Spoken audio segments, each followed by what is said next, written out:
Oh yeah, the car that we're working on is actually my mom's, new to her, 2008 Honda Element. Blue on blue with the blue fenders, beautiful. She asked me to get her one this color if I could find one.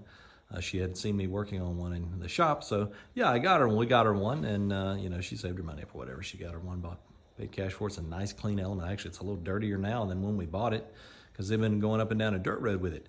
But we're gonna go through P2422 today. She's got an EVAP code that shot up on it as I was driving home with the car, and it's an EVAP code, and the guy that we bought it from, he had said something about it having an EVAP code, and the mechanic did a few little things, and well, here we are with it again. So generally speaking, there are three basic things that can cause this code. The number one overall cause, we'll get to that in a minute, but the easiest to fix is a fuel cap. That's the easiest thing to do. And if you replace the fuel cap, okay, they're like $30 or $38, whatever they are at Honda. Get one from Honda, don't buy an aftermarket. This is a Honda cap. This is actually the cap that was on it because that's the first thing I did. I put a fuel cap on it because it's old. It's got almost a couple 100,000 miles on it. You can see it's kind of dirty. So I put a fuel cap on it. However, that did not fix the problem on this car. The second most likely, actually this is the most likely cause of this. You'll see this vent here. It actually mounts right here and has two hoses that go to it. They go to a filter that's right back up in there. That's the filter there, all right? But this is the discharge port for the charcoal canister. So when the vent valve opens, it goes through the filter, which then makes sure no gas smell comes out, and then it comes out of this exit here. Now, lots of mechanics will tell you the number one cause for 2422 is this being clogged. Now, it's got two tabs here and two tabs here. I'm going to pull it apart right quick if I can by hand because I've already had it apart. And right down in there, you'll find in one of those ports maybe a spider nest or some other obstruction. But do you see any obstructions in this one? Nope, don't see any obstructions in this one. I had already blown this out, so I knew this was good and not the cause of it. But this is the number one place that you need to look inside there, and you have to take it off the car, take the two hoses loose, and then take that inner flap out, this little protector right here. You got to take that out so you can see in it. Are there any spiders in it? No, there are not. If you don't find spiders there, well, now we've got to do something else. All right, so initially on this, when we went through the test, because I have a decent snap-on scan tool, Triton D10, we can command the vent solenoid here. And so we did, and this is the original one. So basically you hook it up right here in the car and then you watch that. Does it come open and shut? Well, this one did not. This one did not. It is no good. Doesn't work properly. That thing moves up and down, but it doesn't work right. Sounds good even, but it didn't work. So put this one in, checked it, everything works good. So once you've put that in, the code comes back and you're losing your mind. You've tried the gas cap. You've tried this. Now, before you try the gas cap or anything like that, there's a functional test on most scan tools. You should go through that function test and see if you can make it pass, because this one actually passed after we put this part on. And then a day later, light came on again. And so you ask yourself, well, why did the light come on again? You found the faulty part, replaced it with a brand new one from Honda. Look at that. Boom. Honda part numbers on it. But still, no go. So let's go through the intricacies of what this thing right here is. What is this thing? This is the charcoal can. All right. Sometimes they get busted and they crack. All right. So before you go buying this piece right here, because we're getting close to almost $300 for this thing, and it doesn't come with a bracket, you got to add all the things to it. Before we go replacing that thing right there, we need to put a smoke test on the vehicle. And when we put a smoke test on the vehicle, it's going to add smoke into the entire EVAP system. I'm going to show you how we do that. And then you're going to check for it. Does smoke come out when we actuate this valve? When we close it, does smoke not come out? And when we open it, does smoke come out? And does it come out with ease? Does it blow right out, or is it just a little bit coming out? Because this thing has to flow a certain amount, as well as the filter in the car. It has to flow a certain amount, or it will throw the light. All right, so here we are back to illustrate how this smoke leak detector or smoke machine works. All right, so we're going to turn it on right here. That indicates we have power. Now we're going to turn the air mode on first. This does not require any shop air. That is its own internal compressor, so you turn that on first. So right now, there's air blowing out. A little bit of smoke because I actually tested it to make sure it was going to work. No smoke now. All right, you see it? So we're working. You can hear it. Now we're going to turn to smoke mode. And then we should see smoke here in just a bit. Starting to now. A little bit of smoke there. All right, but it's going to grow exponentially. You can see it now. All right.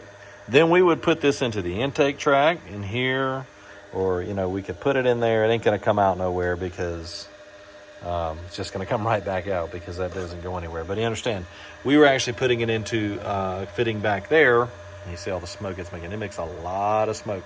So there's no question when this thing is on where the leak is. Turn it off and let it run until it clears the smoke out.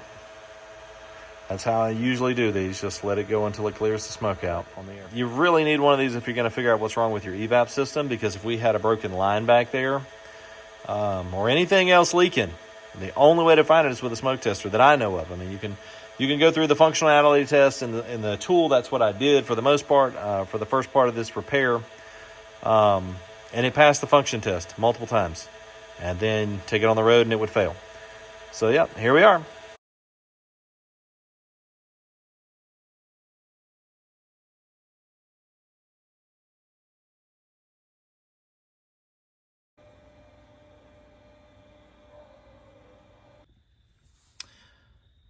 All right, so we've got our new can here. Obviously you see it there. We've got our old can here, but we've got to transfer a few things over. This is one of the things we had to transfer over. All right, this was on here. And that just pulls open very gently like that, and it comes off, and then it pops right on there. Right there. See how it hooks right there? Let's see, let me get that in the frame. You got a lip there, lip here.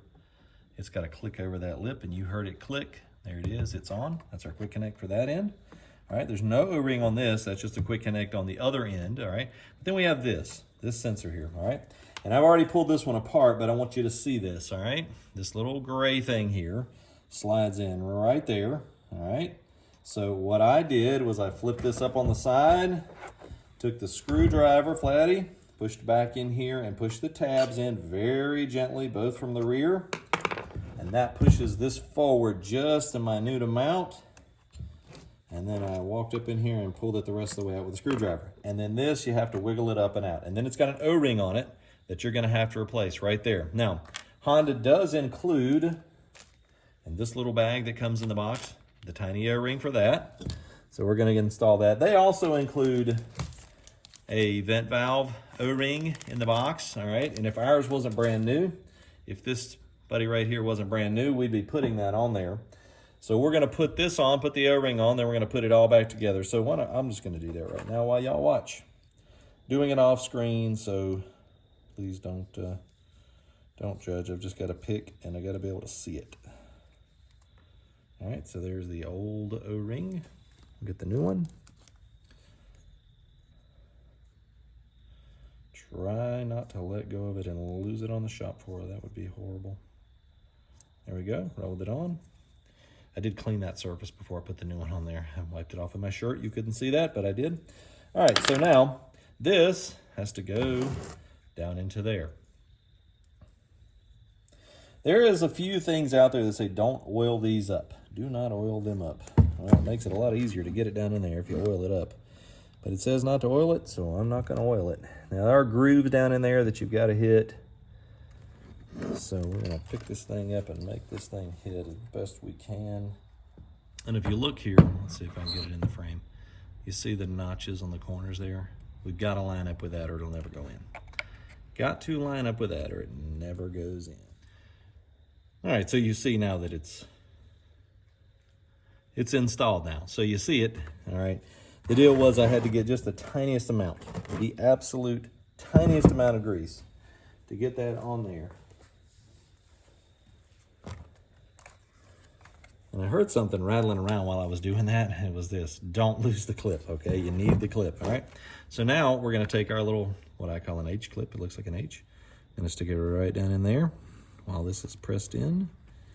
Make sure it's oriented the right way and push it in till it clicks.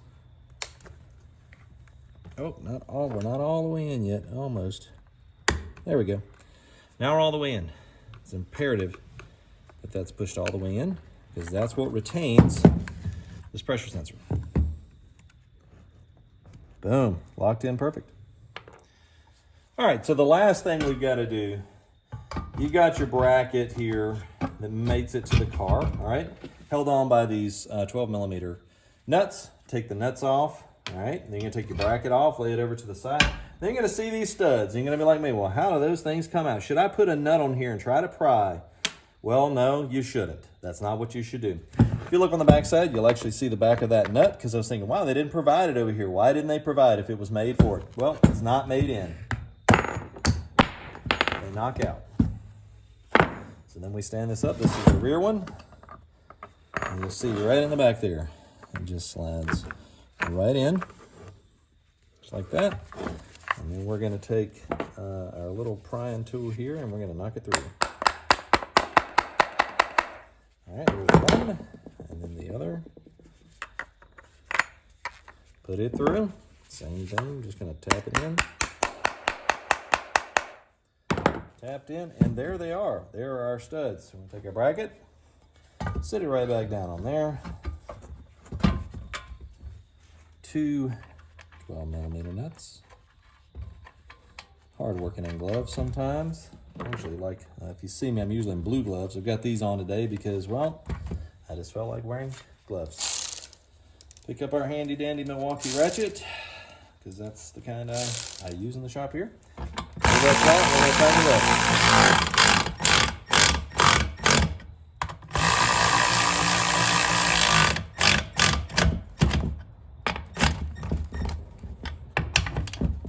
There we are. Those are good. All right, so now final step is to put this in. Now, if you were putting this in on the first time, or you were reusing, let's just say you were reusing this one. When you buy this from Honda, it does come with this O-ring in the pack, and you should replace that O-ring if it's not brand new. This is brand new. It's got dust on it because they live on a dirt road. All right, but to install it, you see, look at our brand new filter down there. We're gonna look at a contrast of this filter. In fact, we're gonna do that right now. See this filter? Contrasted with our old filter. Very discolored. I mean, this car's got, what, 165,000 miles on it? That's not a lot in Element terms, but it all depends on how they used it, where they lived. Anyways, doesn't matter. We're replacing, all right? So you see the D shape here, sort of. And we see this has a curve in it right here. That's our bottom. I'm gonna stick it in just like that and push straight down. Well, oops, if we don't move. There we go, and I heard it pop. Hopefully you heard it pop on the video. There we go. Now our new can from Honda, ready to go. Got all our pieces that we need on it. We're ready to reinstall. Now, as you approach your EVAP can, you're gonna have this piece here, plastic cover, protective cover, and you've got these 4 prongs. They go up on the sides, right there in that holster, right there in that holster, there and no, let's get that glare out, and the 2 holsters over here. Plus you got one little screw that goes right, it's a plastic screw. You can actually see it floating right there. Plastic screw, Phillips head. It is all plastic, so be very gentle with that. It's you can pop that in later. You're gonna have to screw it back in. This cover comes off. We're actually putting it back in right now. Just wanted to show you how to get it out and what it takes. You got 3 10 millimeter nuts, bolts. There's one there. And we've got one. We'll get in there, right there. Trying to get the best light so you can see them. And then right up top, right there, right there. So 3 of those, 2 electric connections right here on our vent solenoid, and then one right up here on the pressure sensor right there. And then one hose here, rubber hose, that just pulls off. Another rubber hose here, that just pulls off. A very small rubber hose right there that goes into the back of the sensor. That's the hardest one to do right there, that small hose. And then you've got these 2 hoses here, which are quick connects. So this one, push these tabs in on both sides, pull up, and then the large one there, and the same.